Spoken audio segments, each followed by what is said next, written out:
Right. So this is the last session for today's Hackathon Day. So we're going to talk a little bit more about latest advances in AI and machine learning in data science as well. So this is, as I mentioned, this is not some, like something not, for, don't worry too much about it in terms of the your academic study in your course. This is more or less general information, just a chat, just a discussion about what sort of latest advances in AI that's been. Simply, I'm representing some of the work that I have done. Okay. Just there's like a quick introduction, just to go through a few things on this slide here. Just would like to get your attention into like jobs such as artificial intelligence and data science, data scientists salaries. So that's kind of the average salary for these two positions. So you can think about it again. The curve here, the trend here is going up, and for the AI and the sensor. So you can talk about 50% of the like the people work in as a data scientist and AI intelligence, artificial intelligence, they earn more than £60,000. I think the curve here is going to be up. There is a market gap in the AI and machine learning. I've been recently involved even with some of the governmental initiative to simply to boost AI machine learning, also to encourage like candidates and people to join this AI machine learning, and the reason for that is the gap in this field. There's a boot camp, they do boot camps in AI and data science and so on, so simply encourages others to learn about data science and AI to go for the entry level for AI machine learning. The ELAN scholarship, so as you know that there is about 34 scholarships. This scholarship is funded by Office for Students, again to encourage you to join the MSc AI course to work in filling the gaps in AI machine learning. My personal view, as we going through, things are much more depending on AI now. So there's much more jobs related to AI maintenance. This is going to be introduced as well in the very near future. It's true that around maybe 60% of the jobs that has not been there in 50 years ago, they are not right now in nowadays, about 60% of the jobs, and that's going to be exactly the same trend. Some has like they have predicting that AI will eliminate some jobs or replace people in some positions. I think that's kind of true, but also helps people and helps generating even much more rules and positions as well. So yeah, so that's just a kind of like slide to show you the trend in terms of the market. I just like, before we jump into this, is also I'll say like it's important figure, just a figure to show the terminologies between data science, deep learning, machine learning, artificial intelligence, and mathematics, statistical visualization, and EDA. So you can think about the bigger circle here. So you can think about the bigger circle here is the artificial intelligence one. So within AI circles, you can see a part of it is the machine learning. Okay. And recently, there's another deep learning or deep neural network again. So you will find it as part or subsection or part of machine learning. Okay. So that shows the difference between the artificial intelligence, machine learning, and deep learning. Deep learning is something has been, like it's not very recently, but it's introduced in around 2012, 2008, the first paper mainly on that.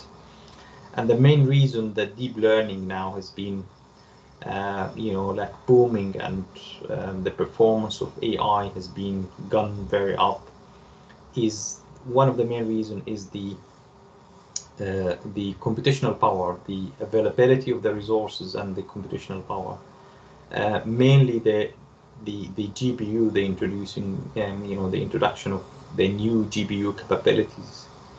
Although the GPUs has been mainly developed for the gaming industry, so the gaming industry is a big, like a very profitable, like a field, and companies such as NVIDIA, they invested and they have came up with technologies to simply able to run like high demanding computational power games, and this came to the benefits for us as a like machine learning and AI scientists, that we could have used this GPU capability to simply running our models and machine learning models.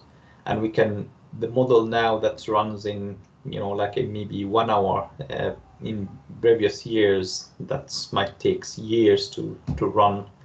So that's computational capability that's available at the moment, helps us to really, or helps AI to booming the way we see it at the moment, or nowadays, right? So I would just like to introduce you some of the projects we kind of chose. So again, as usual, if you feel free to, if you have any questions, would like to ask anything, just please feel free to do so. So one of the projects that I've recently working on is with Renault, is again using artificial intelligence. So as I mentioned, I'm mainly focusing images. So you will find most of the projects here, or the work here, that's simply related to images. Or imaging projects.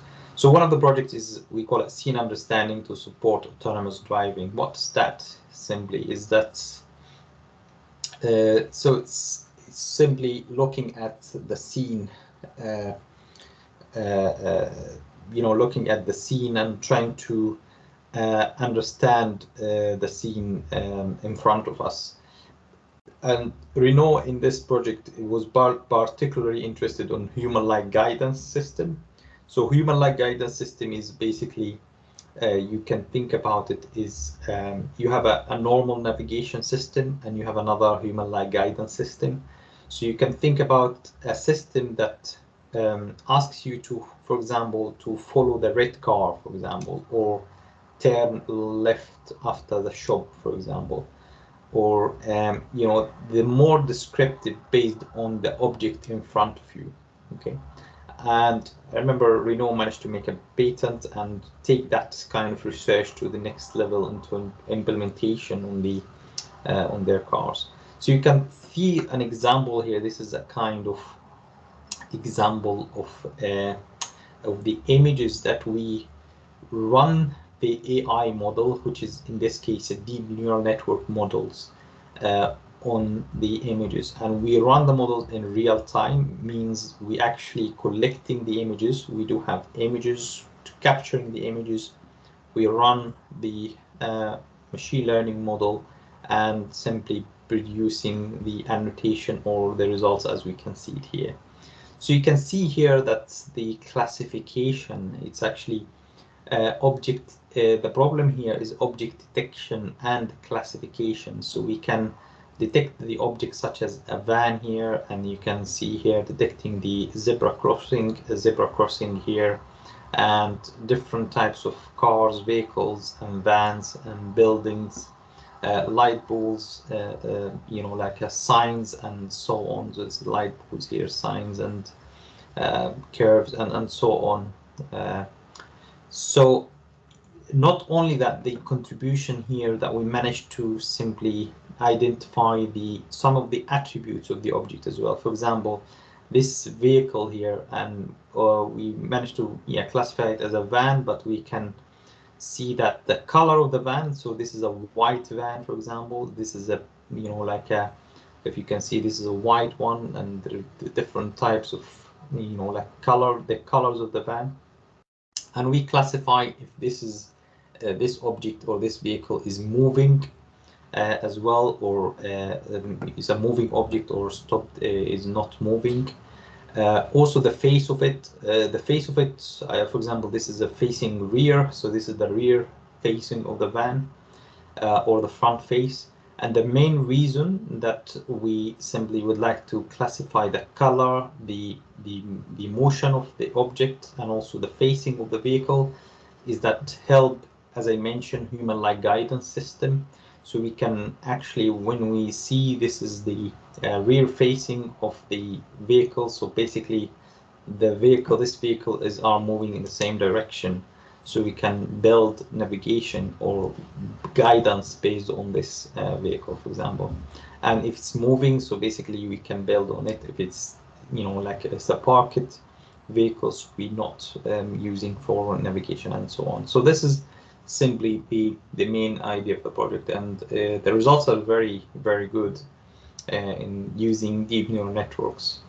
So in terms of the data collection, I'll just give you one of the really real, you know, like a real projects, and how the data collection from the very beginning, how the collection has happened until we move into, you know, like the production or final the algorithm.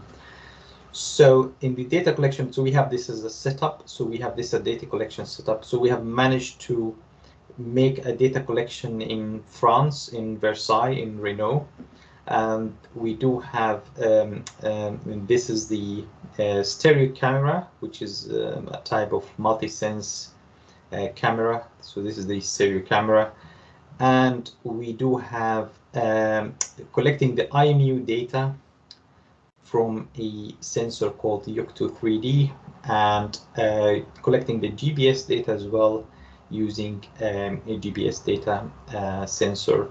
So we do have 3 devices here in this, mainly 3 types of data here and 3 devices here.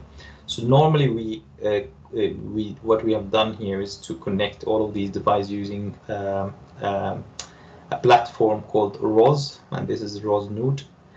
ROS stands for Robotics Operating System, which is very popular, you know, like a package or platform to connect the devices, and, you know, connecting the hardware and software parts of the system that you have got. And then we have actually make a kind of 6-hour driving video. So we have, you know, went through the city of Versailles, which is the Renault Techno Center there. So we have managed to collect images from stereo camera for about 6 hours video. From this 6 hours, so basically we extracted about 60,000 images from the 6-hour data collection part using the previous data setup that we have gone through. So after that, we simply annotate 50,000 images by human. So we neglected, you know, around 10,000 images, which is basically the images which is exactly similar to the previous one. So we run, I remember we run a piece of code that do the image. It's a part of data clearing as well. So where the images are exactly the same. So we just eliminated these images. So the resulted images are 50,000 images. So we managed to annotate these images by humans. So we've asked a company in the US to do the annotation, and we have ended up, we have around 31 classes. So there's 31 reliable classes, means we have enough samples of this class. And then we annotate attributes that we have just mentioned. We are interested also in the attributes. So we ended up annotating attributes such as colors, motions, and the face of the vehicle, the front face and back facing. And then we're splitting the data set that we have got into two parts for training and testing.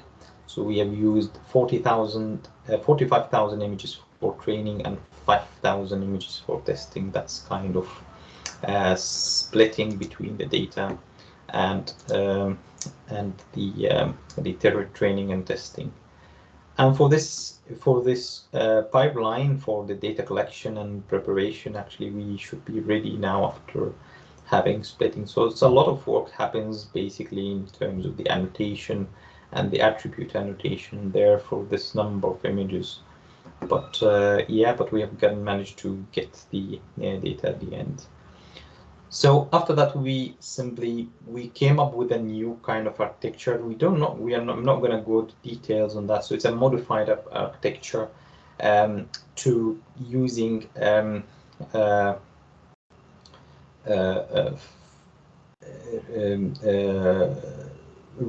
region proposal network based algorithms to do the classification and the prediction, to do the detection and classification, as well as attribute estimation as well. So we have that kind of, so this is a kind of, different layers. So each block of these actually represent, for example, convolutional layers or so on. So we're not going to go in details in there, but by the end here, you will see that, so we have a fully connected layers, two fully connected layers, and then we have the classification happens. So by the end of the day, we have a bounding box prediction. So we can have, draw a bounding box around the object that we have classified or detected.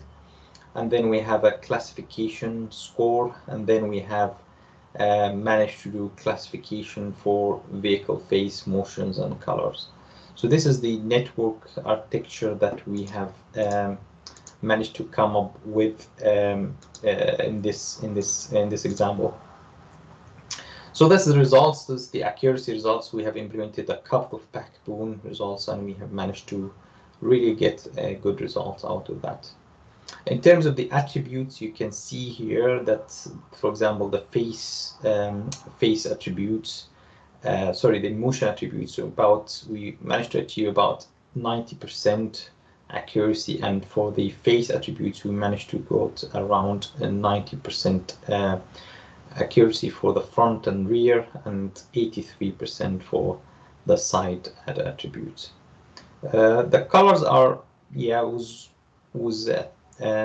not too bad as well, but we can see here that there's a kind of confusion between the orange and red because of the illumination, the light illumination. So you can think about this, okay, this is one thing that we could have. There's a room of improvement here. So this is about kind of confusion between the red and orange. And you can see the black is the main, the most, the best performing, colors. There's slight confusion as well between the black and the brown side of things, and again that's because of the confusion. So that's the confusion matrix, basically, to show you simply the results. So confusion matrix is one of the metrics which is, I'm sure you will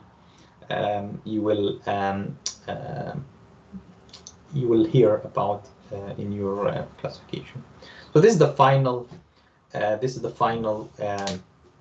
Detection. So this is a real-time detection, means we have actually put everything on the car, on the vehicles, and we moved around the Versailles at that time. So we have collected the data and just running the data on time. And this is just a very simple example about the amount of data that we have got. So sorry, it's not the best, in terms of, it's not very clear, but I was just showing you like a quick example about the amount of details that an AI algorithm can actually achieve. So you can see here, this is the class object label, which is the car here. And we manage also to calculate the distance of the car. So it's about 5 meters away. So again, this is one of the parameters that we managed to calculate based on the the AI data that we've got. This is the confidence means 100%. So the model is 100% sure this is a car. We'll come back to the ranking later, but let's see some other attributes here. So we can see here, this is a motion moving car. So this is the model here able to detect this as a moving vehicle. And this is a rear facing, and also the color is silver, right? So this is the details of this car here. And you can see here, there's another car here with the red car, or orange in this case, the main car. And this is a car that's about 13 meters away of the camera. And you can see here, this is a zebra crossing object, and also light bulbs object, and so on. So yeah, so, and also because we do have human-like guidance, we also managed to use the AI to do ranking. So this is the rank number 1, for example, and this is rank number 2, and so on. This is rank number 5. So ranking means is the most prominent object in front of you. So we can, based on ranking, we use the guidance based on the higher ranking objects, which is again another very smart thing to use as well. And what happens next is basically simply we use to collect all of these data and send it along with GPS information and IMU information, and send it as a JSON file. So speeding vehicles, it's a bit tricky because they are basically they know at that time they are not interested in speeding of the speed of the car. Yeah, speeding needs to have 2 points of system. So you think about like this point and the other point to manage to calculate the kind of car speeding. But there might be, actually we was looking at some certain you can have some certain device sensors in your system to actually calculate the speeding if you would like to include it. But there is some off-the-shelf technologies to calculate the speeding, the vehicle speeding. There is another project I've been involved in, which is actually trying to detect the car speeding to protect the road worker on motorways. So one of the things that we have managed to do is to detect the vehicle, and also using sensor, some off-the-shelf sensor, to measure the speed of the car. And the speed of the car is actually speeding higher than normal, or the speed limit. So they actually give some sort of indication to the workers, so they can actually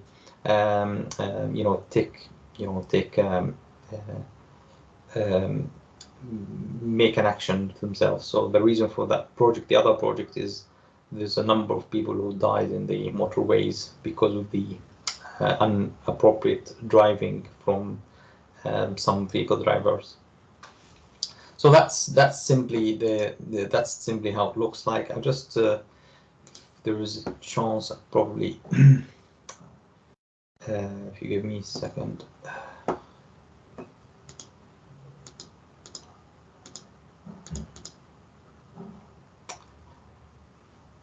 Right. So this is a simple 2-minute video that shows you. This is a real-time implementation of the object detection. So you can see here. Again, this is a vehicle. This is a rear facing. You can see the silver. You can see here this is a roundabout. This is a traffic signs, and there's a light bulbs.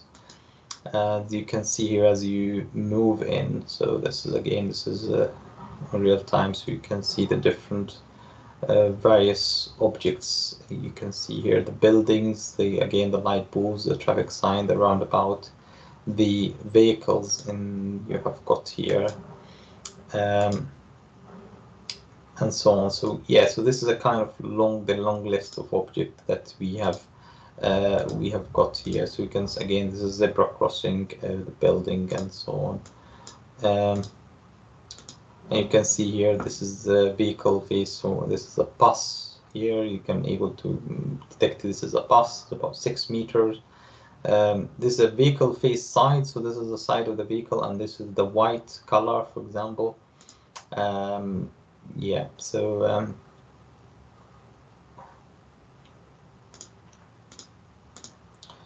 right, so that's basically, you can see here the number of objects that's managed to able to really detect in terms of the balls and vehicles, light balls, and so on. So quite decent number of objects is able to detect within the system. Right. So this is one of the projects that's been run with along with Renault. Other projects is Roadlog project. Again, it's an Innovate UK funded project. This project we was doing some sort of localization. The aim of this project is simply to using the vehicle localization for vehicle for self-driving cars. So that the main thing is that the current GPS technology or whatever is not very accurate to decide which lane the car is in, and it's very important for the self-driving cars to know which exactly lane it is. So the current error is about 4 meters or something like that, which is quite large for the vehicles to really know which lane the car is. So we're talking about, like to minimize this 4 meters error into less than half a meter sort of errors using technologies for vehicle localization. And we've managed to use visual odometry using cameras, LiDAR odometry, and also maker fusion techniques for localization. And we actually we're using machine with vision at that time. This is a company, they have a sensor called Roadlock for validation reasons. In this project, we have managed to build a self-driving vehicle. So you can see here this is like a kind of fit outs. We can see this is RGB cameras, this is stereo cameras, we have a LiDAR. This is a device to to have awareness about the localization around the vehicles. We have a machine, we have actually embedded BC here with a GPU capability inside, so we can when I mentioned that we do that sort of object detection, for example, online. So we do it using the GPU that have a capability here. We have IMU information, we have GPS information, we have switch here to connect all of these together into the GPU, the PC with the GPU capability in there. This is some sort of the vehicles around. You can see this is a kind of first version. You can see stereo camera here, the LiDAR, the sensors here. There's another sensor here, it's called RT3000, which is very accurate in terms of the localization. We use it as a reference point. Again, this testing platform here is, we have a ROSE platform, and in this case we have stereo camera, we have a LiDAR because we do have a fusion in there. We have the GPS IMU sensor, we do have our object detection algorithm, and we have the machine with vision sensor in there as well.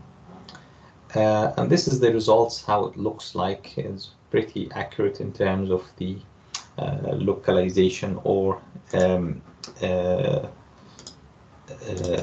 how that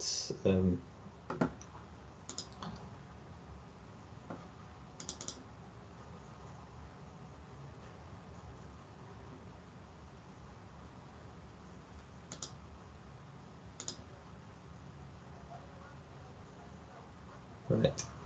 So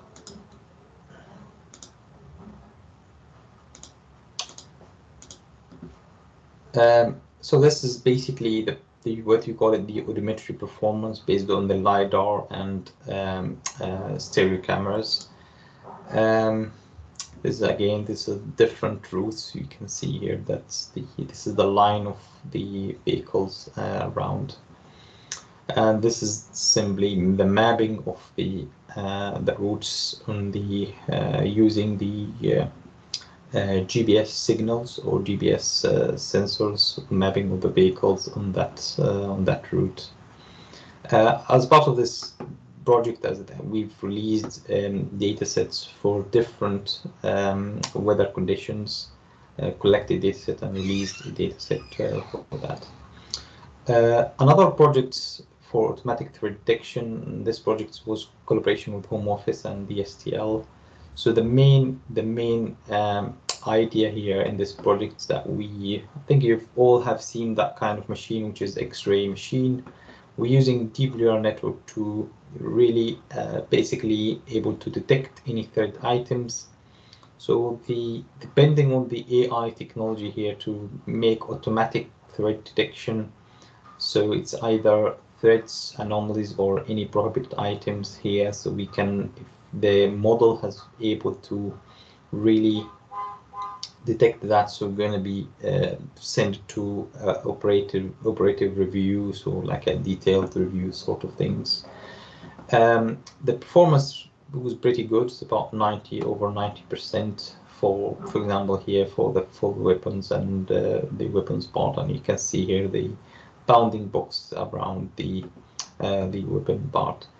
And also the Home Office was interested on bottles and large electronics. You can see here that the model is able to detect the bottles and also the large electronics within X-ray bags. So that's the images, how it looks like in the X-ray, as X-ray images from the X-ray machine. Other projects we've worked in is to using AI and machine learning to simply detect root structures. You can see here, this is the primary root in purple, and this is the seed, and this is lateral roots, yeah, so that's looks at that. So it's about 90% accuracies again for that type of using segmentation. So the problem here is detection, image detection, and segmentation. This is an example of a final year project, BAC project. So we managed to use data fusion, for example, between the LiDAR data and the image data to do the lane detection, and she managed to really combine the data all together, make a data fusion, and managed to provide a very good results comparing to other techniques, non-fusion techniques, right? I think that's it. Just give you, that was just like an introduction about some of the projects that have been directly involved in terms of using artificial intelligence. But as I mentioned, most of them are image related projects, but that shows you the power of AI and the power of using artificial intelligence, machine learning on real life. Okay, I hope that gives you little bit of like overview introduction about how AI and machine learning can be implemented in real life. Any other question? I think we have reached the end of our session, the 3 sessions today, and if you have any question, feel free to ask. I will stop recording at the moment, so yeah, so if you have any